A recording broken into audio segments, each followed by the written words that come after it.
সবথেকে সহজ আর মজাদার কোনো ডেজার্টের কথা যদি আমাদের মাথায় আসে তাহলে সেটা হচ্ছে সুজির হালুয়া। প্রিয় দর্শক, আজ আপনাদের সাথে শেয়ার করছি সবথেকে মজাদার উপায় কিভাবে সুজির হালুয়া কিংবা বরফি বানানো যায় সেটি। এই রেসিপিটি খুবই অল্প উপকরণে খুব সহজে তৈরি করা যায়। Hello everyone, welcome to Tammi's kitchen. Tammi's kitchen YouTube চ্যানেলের সাথে থাকলে সবচেয়ে মজার আইটেমগুলো আপনি শিখে নিতে পারবেন। সুজির হালুয়া কিংবা সুজির বরফি বানানোর জন্য আমাদের প্রধান উপকরণ হচ্ছে সুজি। আমি এখানে ফ্রেশ সুজিটা ইউজ করছি। মাত্র 1 কাপ সুজি নিয়েই আমি আজকের ডেজার্টটা তৈরি করতে পারবো। সুজির হালুয়া তৈরির জন্য প্রথমেই আমি 1 কাপ সুজি ঢেলে নিচ্ছি।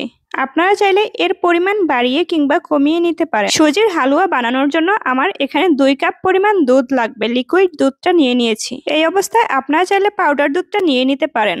পাউডার দুধের সাথে কুসুম গরম পানি মিশিয়ে ভালো করে মিক্সড করে নিলেই দুধটা রেডি হয়ে যাবে। সুজির হালুয়া কিংবা বরফির টেস্ট বাড়ানোর জন্য আমাদের লাগবে এখানে বাদাম আর কিশমিশ। এখানে আমি কয়েক প্রকার নাটসকে কেটে ছোট ছোট করে নিয়েছি। সেই সাথে কিশমিশগুলোকেও ছোট ছোট করে স্লাইস করে নিয়েছি।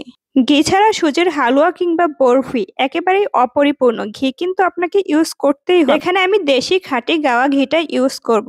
সেই সাথে আমি পরিমাণ মতো চিনি নিয়ে নিয়েছি আর কয়েকটা গোটা গরম মশলা। চলুন এবার মূল রান্নার রেসিপিতে চলে যাওয়া যাক। প্রথমেই আমি একটি চুলায় প্যান বসিয়ে তার মধ্যে 2 চামচ পরিমাণ ঘি দিয়ে দিচ্ছি। এই ঘিয়ের মধ্যে আপনারা তেজপাতা, দারচিনি এবং এলাচটা দিয়ে দিবেন। আজ আমি দিতে ভুলে গিয়েছিলাম, পরবর্তীতে দিয়েছি। ঘিটা গরম হয়ে আসলে এখানে আমি সুজিগুলো ঢেলে দিচ্ছি। এই অবস্থায় চুলার আঁচটা একেবারে লোতে থাকবে, তা না হলে সুজিটা পুড়ে যাওয়ার সম্ভাবনা থাকবে। এতে করে বরফির কালারটা দেখতে অনেকটা খারাপ আসবে। এই অবস্থায় সুজিটা ঘিয়ের সাথে খুব ভালোভাবে নেড়েচেড়ে মাখিয়ে নিতে হবে। এই পর্যায়ে আমি অ্যাড করে নিচ্ছি পরিমাণ মতো চিনি। চিনিটা আপনারা আপনাদের স্বাদ মতো ইউজ করবেন। মিষ্টি জাতীয় জিনিসে চিনির পরিমাণটা একটু বেশি দিলেই ভালো হয়। মিষ্টির ব্যালেন্সটা ধরে রাখার জন্য সামান্য একটু লবণ ছিটিয়ে দেবেন। এরপর সবকিছুকে খুব ভালোভাবে নেড়েচেড়ে মিশিয়ে নিতে হবে। এই কাজটা একটু ধীরে ধীরে ধৈর্য সহকারে করবেন।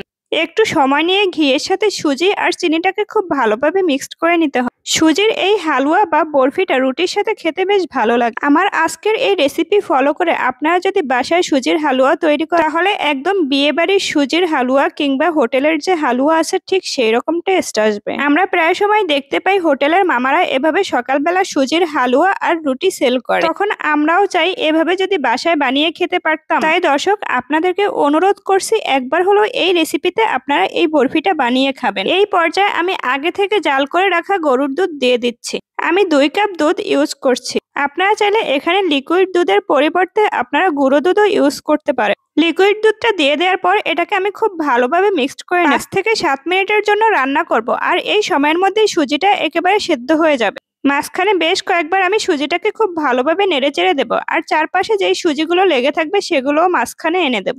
যতক্ষণ পর্যন্ত দুধটা টেনে সুজিটা থকথকে হয়ে না আসছে ততক্ষণ পর্যন্ত এটাকে আমি রান্না করে নিচ্ছি। এই পর্যায়ে চাইলে আপনারা একটু টেস্ট করে দেখতে পারেন চিনির পরিমাণটা ঠিক আছে কিনা। আমার মনে হচ্ছিল আমার আরেকটু চিনি এখানে দেওয়া দরকার, তাই এখানে আমি আরেকটু সামান্য চিনি অ্যাড করে নিয়েছি। মিষ্টি জাতীয় খাবারে মিষ্টির পরিমাণটা যদি ঠিকমতো না হয় তাহলে খেতে পানসে লাগে। এরপরে আমি আগে থেকে কেটে নেওয়া বাদাম এবং কিশমিশগুলো দিয়ে দিচ্ছি।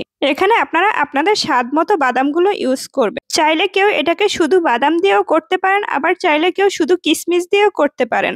এখানে আমি বাদাম আর কিশমিশ দুইটা উপকরণই দিয়েছি। আমি এখানে বেশ কয়েক প্রকার বাদাম ইউজ করেছি। আপনারা চাইলে যে কোনো এক প্রকার বাদামও ইউজ করতে পারেন। এই পর্যায়ে সুজিটাকে আমি খুব ভালোভাবে নেড়েচেড়ে সবগুলো বাদাম একসাথে মিক্সড করে নিচ্ছি। প্রিয় দর্শক, আপনারা হয়তো দেখেই বুঝতে পারছেন কিভাবে আমি ধীরে ধীরে কাজটা করছি। এভাবে আমি বেশ কিছুক্ষণ সময়ের জন্য খুব সুন্দর করে নেড়েচেড়ে নেব। যতক্ষণ পর্যন্ত প্যানের গা থেকে সুজিগুলো ছড়িয়ে আসছে ততক্ষণ পর্যন্ত এটাকে আমি খুব ভালোভাবে রান্না করে নিচ্ছি। দর্শক, আপনারা দেখেই বুঝতে পারছেন এটা কিরকম থকথকে হয়েছে। যখন সুজির টেক্সচারটা এরকম থকথকে হয়ে আসবে তখন এই পর্যায়ে আমরা অনেকখানি ঘি দিয়ে দেব। ঘিয়ের এই ফ্লেভারটার জন্যই আমাদের এই সুজির হালুয়াটা খেতে আরো বেশি মজা হবে। সেই সাথে এটা অনেকটা স্টিকি হয়ে আসবে।